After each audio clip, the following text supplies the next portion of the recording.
নমস্কাৰ বন্ধু বান্ধৱীসকল, আজি আমি আমাৰ যি গ্ৰেড 3 আৰু গ্ৰেড 4ৰ কুৱেশ্যন এনচাৰৰ যি চিৰিজ চলি আছিলে তাৰে আজি আমি 6 নম্বৰ পাৰ্টটো লৈ আহিছোঁ। আজি আমি আলোচনা কৰিম প্ৰায় 20টা কুৱেশ্যনৰ বিষয়ে আৰু সেই কুৱেশ্যনসমূহ আপোনালোকে ভালদৰে চাই ল'ব আৰু PDF-সমূহ আপোনালোকে টেলিগ্ৰাম চেনেলত পাই যাব। ডেছক্ৰিপশ্যনত টেলিগ্ৰাম চেনেলৰ লিংক থাকিব, আপোনালোকে টেলিগ্ৰাম চেনেলত গৈ তাৰ পৰা PDF-সমূহ ডাউনলোড কৰিব পাৰিব। তো আজিৰ ভিডিঅ'টোৰ প্ৰথম কুৱেশ্যনটো হৈছে যে শ্ৰী হৰ্ষৰ জীয়েক ৰাজ্যমতীক কোন দেশৰ ৰজালৈ বিয়া দিছিল? তো ইয়াৰ শুদ্ধ উত্তৰটো হৈছে নেপালৰ। তাৰ পিছৰ কুৱেশ্যনটো হৈছে যে পাল বংশৰ অন্ত পৰে কিমান চনত? কিমান চনত পাল বংশৰ অন্ত পৰে? শুদ্ধ উত্তৰটো হৈছে 1112 চনত। তাৰ পিছৰ কুৱেশ্যনটো হৈছে যে পাল বংশৰ প্ৰথম ৰজাজনৰ নাম কি আছিল? পাল বংশৰ প্ৰথম ৰজাজনৰ নাম আছিল ব্ৰহ্মপাল। তাৰ পিছৰ কুৱেশ্যনটো হৈছে যে পাল বংশৰ আৰম্ভণি হয় কিমান চনত? পাল বংশৰ আৰম্ভণি হয় 990 চনত। 990 চনত পাল বংশৰ আৰম্ভণি হয়। তাৰ পিছৰ কুৱেশ্যনটো হৈছে যে মালিক উজবেকে কোন চনত কামৰূপ ৰাজ্য আক্ৰমণ কৰিছিল? মালিক উজবেকে কোন চনত কামৰূপ ৰাজ্য আক্ৰমণ কৰিছিল? শুদ্ধ উত্তৰটো হৈছে 1257 চনত। কিমান চনত? 1257 চনত। তাৰ পিছৰ কুৱেশ্যনটো হৈছে যে অসমত আহোম ৰাজ্যৰ প্ৰতিষ্ঠাতা কোন? অসমত আহোম ৰাজ্যৰ প্ৰতিষ্ঠাতা কোনে কৰিছিল বা আহোম ৰাজ্যৰ প্ৰতিষ্ঠাপক ৰজাজনৰ নাম কি আছিল? সেইটোৱে হৈছে কুৱেশ্যন 3-4 ধৰণে আহিব পাৰে, গতিকে ইয়াৰ শুদ্ধ উত্তৰটো হৈছে চুকাফা। তাৰ পিছৰ কুৱেশ্যনটো হৈছে চুকাফা ব্ৰহ্মদেশৰ কোনখন প্ৰদেশৰ পৰা অসমলৈ আহিছিল? গতিকে চুকাফা ব্ৰহ্মদেশৰ এখন প্ৰদেশৰ পৰা আহিছিল। সেই প্ৰদেশখনৰ নাম কি? ব্ৰহ্মদেশ মানে ম্যানমাৰ, গতিকে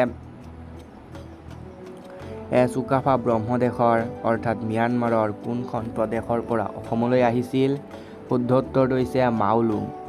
কোনখন চহৰৰ পৰা বা কোনখন প্ৰদেশৰ পৰা? মাওলুঙৰ পৰা আহিছিল। তাৰ পিছৰ কুৱেশ্যনটো হৈছে মুণ্ডুং চুনখাম মানে কি? মুণ্ডুং চুনখাম মানে কি? তো মুণ্ডুং চুনখাম মানে হৈছে সোণৰ বাগিচাৰে ভৰা দেশ। সোণৰ বাগিচাৰে কি? ভৰা দেশ। ইয়াৰ পিছৰ কুৱেশ্যনটো হৈছে জয়ন্তীয়া ৰজা যশোবৰ্মন কোনজন আহোম ৰজাৰ সমসাময়িক আছিল? তো ইয়াৰ শুদ্ধ উত্তৰটো হৈছে নৰিয়া ৰজা। কি ৰজা? নৰিয়া ৰজা। তাৰ পিছৰ কুৱেশ্যনটো হৈছে যে আহোম ৰাজ্যত পোন প্ৰথমবাৰৰ বাবে মন্ত্ৰীৰ শাসন চলে কিমান চনৰ পৰা কিমান চনলৈ? আহোম ৰাজ্যত পোন প্ৰথমবাৰৰ বাবে মন্ত্ৰীৰ শাসন চলে কিমান চনৰ পৰা কিমান চনলৈ? এইটো শুদ্ধ উত্তৰ হৈছে 1376 চনৰ পৰা 1380 চনলৈ। 1376 চনৰ পৰা 1380 চনলৈ। 1376ৰ পৰা 1380লৈ চলিছিল। তাৰ পিছৰ কুৱেশ্যনটো হৈছে যে কোনজন আহোম ৰজাক বামুণী কোঁৱৰ বুলি কোৱা হয়? কোনজন আহোম ৰজাক বামুণী কোঁৱৰ বুলি কোৱা হয়? বামুণী কোঁৱৰ বুলি কোৱা আহোম ৰজাজনৰ নাম হৈছে চুডাংফা। চুডাংফা আছিল আহোম ৰজা এজন যাৰ বামুণী কোঁৱৰ বুলি কোৱা হৈছিল। আমাৰ তাৰ পিছৰ কুৱেশ্যনটো হৈছে যে অসমৰ কোনজন ৰজাই চাৰগোৱালৈ অসমৰ ৰাজধানী তুলি নিয়ে? অসমৰ কোনজন ৰজাই চাৰগোৱালৈ অসমৰ ৰাজধানী তুলি নিয়ে? তো চুডাংফা। কোনজন ৰজাই? চুডাংফা। তাৰ পিছৰ কুৱেশ্যনটো হৈছে যে কোনজন আহোম ৰজাই স্বৰ্গনাৰায়ণ নাম লৈছিল? কোনজন আহোম ৰজাই স্বৰ্গনাৰায়ণ নাম লৈছিল তো চুকামফা নামৰ আহোম ৰজাজনে স্বৰ্গনাৰায়ণ নাম লৈছিল। তাৰ পিছৰ কুৱেশ্যনটো হৈছে দিহিঙীয়া ৰজা বুলি কাক কোৱা হয়? কাক আমি দিহিঙীয়া ৰজা বুলি জানো? চুহুংমুঙক আমি কি জানো? দিহিঙীয়া ৰজা বুলি জানো। দিহিঙীয়া ৰজাজনৰ নাম কি? চুহুংমুং আছিল দিহিঙীয়া ৰজা। ইয়াৰ পিছৰ কুৱেশ্যনটো হৈছে যে কোনজন আহোম ৰজাই অসমত প্ৰথম লোকপিয়ল কৰে? কোনজন আহোম ৰজাই প্ৰথম অসমত লোকপিয়ল আৰম্ভ কৰে বা লোকপিয়ল কৰে? তো সেই আহোম ৰজাজনৰ নাম হৈছে চুহুংমুং বা দিহিঙীয়া ৰজা। চুহুংমুং বা দিহিঙীয়া ৰজা। তাৰ পিছৰ কুৱেশ্যনটো হৈছে যে কোনজন আহোম ৰজাক গড়গয়া ৰজা বুলি কোৱা হয়? গড়গয়া ৰজা বুলি কোনজন আহোম ৰজাক কোৱা হয়? গড়গয়া ৰজা বুলি কোৱা হয় চুকলেংমুং। চুকলেংমুং নামৰ আহোম ৰজাজনক গড়গয়া ৰজা বুলি জনা যায়। গড়গয়া ৰজা।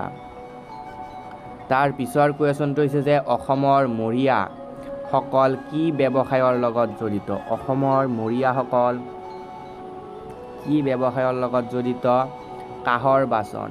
কাঁহৰ বাচন ব্যৱসায়ৰ লগত অসমৰ মৰিয়াসকল জড়িত হৈ আছে। তাৰ পিছৰ কুৱেশ্যনটো হৈছে যে প্ৰথম আহোম বৰবৰুৱা কোন আছিল? প্ৰথম আহোম বৰবৰুৱা কোন আছিল? প্ৰথম আহোম বৰবৰুৱাজন আছিল মোমাই তামুলী বৰবৰুৱা। মোমাই তামুলী বৰবৰুৱা আছিল প্ৰথম আহোম বৰবৰুৱা।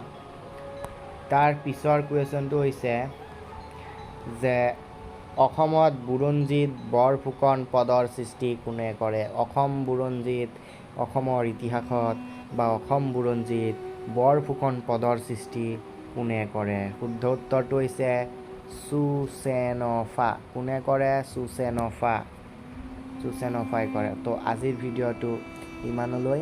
ভিডিঅ'টো যদি ভাল লাগে ভিডিঅ'টোত এটা লাইক কৰি দিব আৰু চেনেলটোত যদি আপোনালোকে নতুন ভিজিট কৰিছে চেনেলটো ছাবস্ক্ৰাইব কৰি থ'ব এনেধৰণৰ ইনফৰমেশ্যনেল ভিডিঅ'সমূহ পাই থাকিবলৈ।